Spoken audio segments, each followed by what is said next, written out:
এবার পথে প্রতিবাদে আনিস খানের পরিবার। শ্যামবাজারে ধর্নার অনুমতি দিল হাইকোর্ট।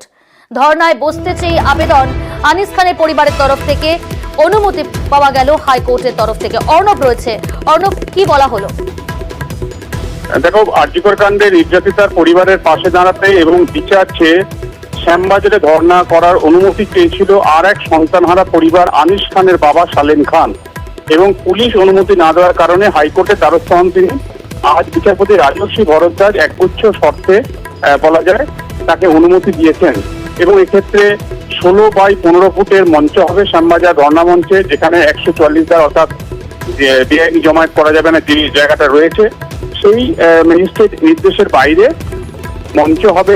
300 জনের জমায়েত থাকবে এবং 7 তারিখ থেকে 13 তারিখ পর্যন্ত এই ধর্ণা অবস্থান কর্মসূচি, বিক্ষোভ কর্মসূচি করতে পারবে।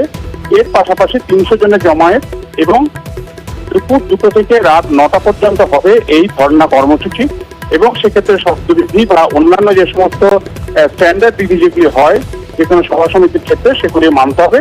এই কয়েকটি শর্তে বিচারপতি রাজর্ষি ভরদ্বাজ সালেম খান আনিস খানের বাবাকে ধর্ণায় বসার অনুমতি দিলেন।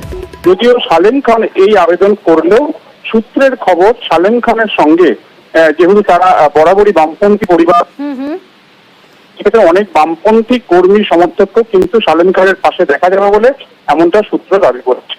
বেশ।